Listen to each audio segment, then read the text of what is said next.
மாண்புமிகு தமிழக முதலமைச்சர் அவர்கள் 8 மாநில முதலமைச்சர்களை கூட்டத்தை கூட்டியுள்ளார். எதற்கு? ஜனாதிபதி அவர்கள் 14 கேள்விகளை உச்சநீதிமன்றத்திலே கேட்டுள்ளார். அதற்கு பதில் சொல்ல வேண்டியது உச்சநீதிமன்றம்.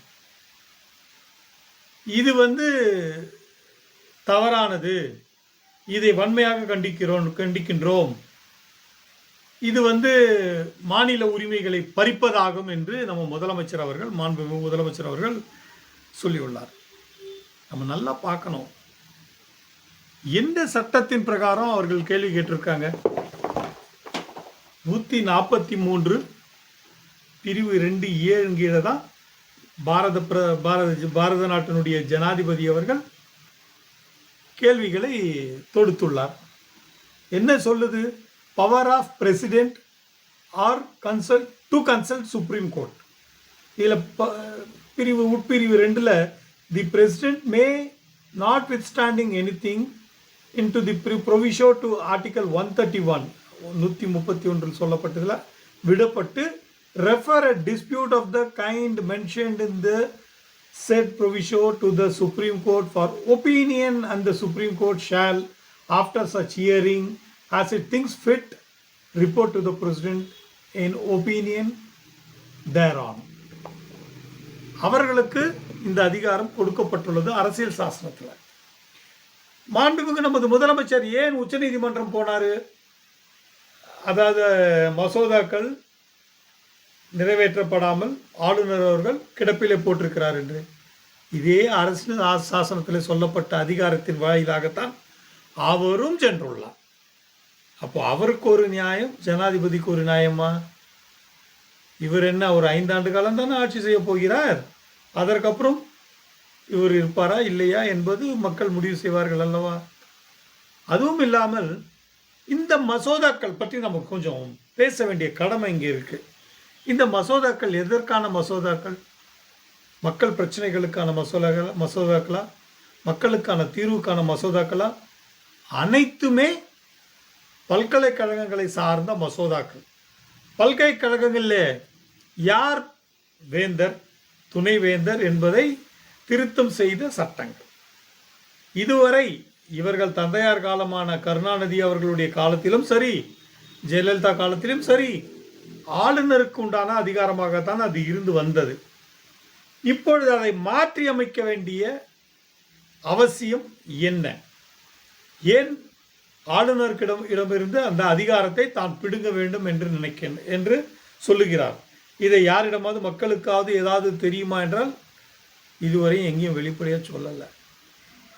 அவர் அரசியல் பேசி கொண்டிருக்கிறார். அதனால் அந்த பதவியெல்லாம் நாங்கள் எடுத்துக்கணும். அவருக்கு பல்கலைக்கழகமாக சுற்றிக்கிட்டு இருக்கார். யார்? ஆளுநர். அங்கேயும் ஊழல் பெறுகிறது. யார் சொல்கிறது? இவங்களே தான் சொல்கிறாங்க. அந்த துணைவேந்தர்களை நியமிப்பதிலே பாகுபாடு இருக்கின்றது, செயல்றது சொல்கிறாங்க. அப்போ அதை செய்வதற்காகத்தானே இந்த சட்ட மசோதாக்களை, இவர்கள் அந்த அதிகாரத்தை பெறுவதற்காக இந்த சட்டங்களை கொண்டு வருகிறார்கள். பல கோடி ரூபாய் கொண்டுதான் இன்றைக்கு பதவிகள் அமைக்கப்படுகிறது என்று வெளிப்படையாக பேசப்பட்டு வருகிறது. ஏதோ மறைஞ்செல்லாம் பேசல. எந்த டிவிஏசியாவது கிவிஏசியாவது நான் அதிகாரத்துக்கு வந்தாக்கா நான் தான் ராஜா, நான் தான் மந்திரி, எவனா என்னை கேள்வி கேட்க முடியாது. அடிக்கிற கொள்ளையை நான் அடிச்சுட்டு 5 வருஷம் பொறுத்து விட்டு கொடுத்துட்டு போகிறேன். முடிஞ்சால் பார்த்துக்கோங்க. எல்லா தவறுகளையும் சுட்டி கேட்பேன், செய்தவர்களை தண்டிப்பேன் என்று சொன்னவர் தான் திமுக ஆட்சிக்கு வந்தாங்க. ஆனால் இது வரைக்கும் ஒரே ஒரு மந்திரியை எதையும் உள்ளே தள்ளியிருக்காங்களா அதிமுக சார்ந்தவர்கள்? ஏன் தள்ளவில்லை? ஏன்னா நானும் நீயும் ஒன்று, அதுதான், வேற ஒன்றும் இல்லை. ஒரே குட்டையில் ஊர்ன மட்டைகள் தான் நம்மெல்லாம். அதனால் நான் பண்ணுற மாதிரி பண்ணுவேன், ஓட்டு வாங்கி நான் இருப்பேன். நீ வந்தாலும் நீ சொல்லு, நீ இதே மாதிரி பண்ணு. நீ அதிகாரத்தை வைத்து கொண்டும் பணத்தை கொள்ளையடிப்பதற்கும் குடும்பமும் வாழ்வதற்காக அரசியலை நடத்தி கொண்டிருக்கிறார்கள். இப்போ நம்ம டாஸ்மாக் ரைடுங்களை பார்த்துக்கிட்டு இருக்கோம். உண்மையிலேயே நடந்திருக்கிறது கொள்ளை. எந்த பிராண்டு ஹையஸ்ட்டு சேல் ஆகும் அப்படி என்பதற்கு ஒரு ரெஜிஸ்டர் இருக்குது. ஒவ்வொரு கடையிலையும் ரெஜிஸ்டரை ஃபில்அப் பண்ணி கொடுக்கணும் ஜோனுக்கு, அந்த மண்டலங்களுக்கு. அந்த ரெஜிஸ்டர் மெயின்டைன் பண்ணியிருக்காங்களே சொல்லுங்கள் பார்க்கலாம். அப்போது எந்த பிராண்டு அதிகமாக விற்று காலி ஆயிடுச்சோ அந்த பிராண்டு தான் வாங்கணும். ஆனால் இவங்க எப்படி வாங்கியிருக்காங்க? வாங்கி குடிக்கிறவங்கள கேட்டு பாருங்க. நான் கேட்குற பிராண்ட் இல்லைன்னு அவன் கொடுக்கறத நான் குடிக்கணும்.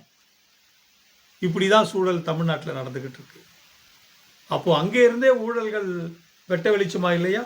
இதற்கு தேசிய மக்கள் சக்தி கட்சி ஏற்கனவே சில இடங்கள்ல இருந்து பதில் கொடுக்கப்பட்டு சில இடங்கள் கொடுக்கப்படாத தகவல் அறியும் உரிமை சட்டத்தில் இந்த டாஸ்மாக் விவகாரங்களை வாங்கி சேகரித்து வருகிறது.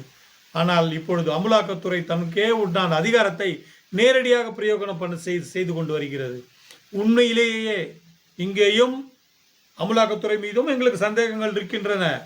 பாகுபாடுகளுடன் தான் அரசியல் செய்து கொண்டிருக்கின்றார்கள். அது மத்தியில் ஆண்டாலும் சரி, மாநிலத்திலும் சரி, அனைத்து அரசியல் தலைவர்களும் இன்று கொள்ளை குற்றங்களாகத்தான் இருக்கின்றன. இது வெட்ட வெளிச்சம். வெள்ளையனே வெளியேறு என்று சொல்லிவிட்டு கொள்ளையனே அடித்துக்கொள் கொள்ளையே என்று இந்த நாட்டை கொள்ளையடித்துக் கொண்டிருக்கும் சூழலை பார்க்கின்றோம். இவர்களை ஒட்டுமொத்தமாக இந்த அரசியலை ஒதுக்க வேண்டும். இவர்கள் தலைவர்கள் அல்ல.